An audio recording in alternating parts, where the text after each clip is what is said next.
यूं तो कोहिनूर हीरा इस समय टावर ऑफ लंदन के जिविल हाउस में कई सालों से रखा हुआ है, लेकिन इसके ब्रिटेन से वापसी की मांग समय समय पर उठती रही है। सबसे पहले ये मांग की थी भारत ने ब्रिटेन से आजादी के तुरंत बाद। 1976 में पाकिस्तान के प्रधानमंत्री जुल्फिकार अली भुट्टो ने ब्रिटिश प्रधानमंत्री जेम्स कैलिगन को पत्र लिखकर कहा था कि कोहिनूर उन्हें वापस किया जाए। नवंबर 2000 में तालिबान ने मांग की कोहिनूर उन्हें लौटाया जाए क्योंकि वो कानूनन अफगानिस्तान की संपत्ति है। 2002 में जब क्वीन मदर का देहांत हुआ तो कोहिनूर जड़े ताज को उनके ताबूत के ऊपर रखा गया। तब ब्रिटिश में रहने वाले सिखों ने इस बात पर जबरदस्त ऐतराज किया कि उन्हीं की आंखों के सामने उन्हीं के देश से चुराए गए सामान की नुमाइश की जा रही है। कोहिनूर के बारे में कहा जाता है कि इसको संभवतः तुर्कों ने किसी दक्षिण भारतीय मंदिर के एक मूर्ति के आंख से निकाला था। कोहिनूर पुस्तक के लेखक विलियम डेल रैम्पल कहते हैं, कोहिनूर का पहला आधिकारिक जिक्र 1750 फारसी इतिहासकार मोहम्मद मारवी के नादिर शाह के भारत पर आक्रमण के वर्णन में मिलता है। मारवी लिखते हैं कि मैंने अपने आँखों से कोहिनूर को देखा था।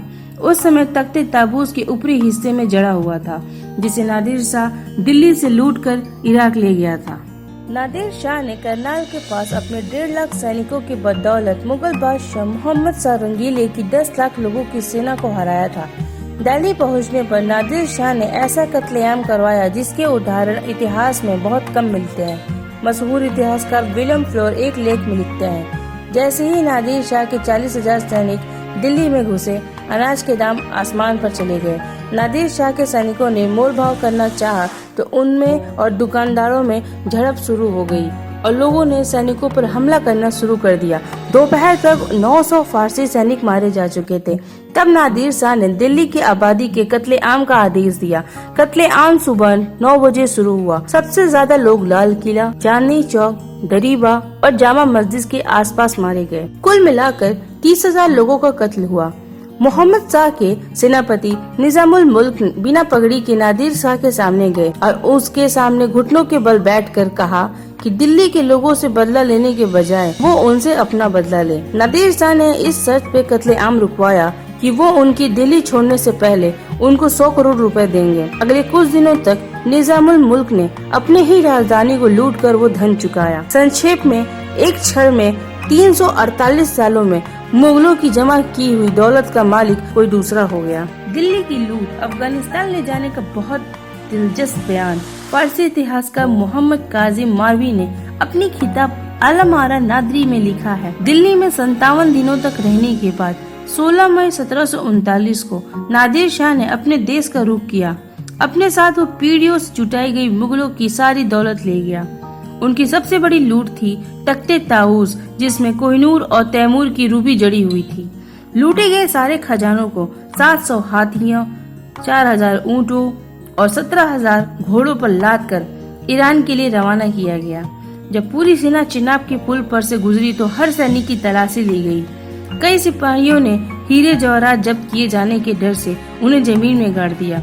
कुछ ने तो उन्हें उस उम्मीद में नदी में फेंक दिया कि वे बाद में आकर उन्हें नदी के तली से उठा के वापस ले जाएंगे। नादिर शाह के पास भी कोहिनूर बहुत दिनों तक नहीं रह पाया। उसकी हत्या के बाद ये हीरा उसके अफगान अंगरक्षक अहमद शाह अब्दाली के पास आया और कई हाथों से होते हुए 1813 में महाराजा रणजीत सिंह के पास पहुंचा। 1839 में रणजीत सिंह की मृत्यु हो गई। कड़े सत्य संघर्ष के बाद 1843 में 5 वर्षीय दिलीप सिंह को पंजाब का राजा बनाया गया, लेकिन दूसरे एंग्लो सिख युद्ध में अंग्रेजों की जीत के बाद उनके साम्राज्य और कोहिनूर पर अंग्रेजों का कब्जा हो गया। दिलीप सिंह को उनकी मां से अलग कर एक अंग्रेज दंपति के साथ रहने के लिए फतेहगढ़ किले भेज दिया गया। लॉर्ड डलहौजी ने कोहिनूर को महारानी विक्टोरिया को पानी के जहाज से भेजने का फैसला किया। उस जहाज को रास्ते में कई परेशानियों का सामना करना पड़ा। जब कोहिनूर लंदन पहुंचा तो उसे लंदन के क्रिस्टल पैलेस में ब्रिटेन की जनता के सामने प्रदर्शित किया गया। इस बीच फतेहगढ़ किले में रह रहे महाराजा दिलीप सिंह ने लंदन जाकर महारानी विक्टोरिया से मिलने की इच्छा प्रकट की। रानी इसके लिए तैयार भी हो गई। वहीं पर दिलीप सिंह ने रानी विक्टोरिया के पास रखे कोहिनूर हीरे को उन्हें भेंट किया। रानी विक्टोरिया के बहुत प्रिय होने के बावजूद कुछ सालों बाद दिलीप सिंह ने इच्छा प्रकट की कि वो अपनी असली मां जिंदन कौर से मिलने भारत जाएंगे। जिंदन तब नेपाल में रह रही थी।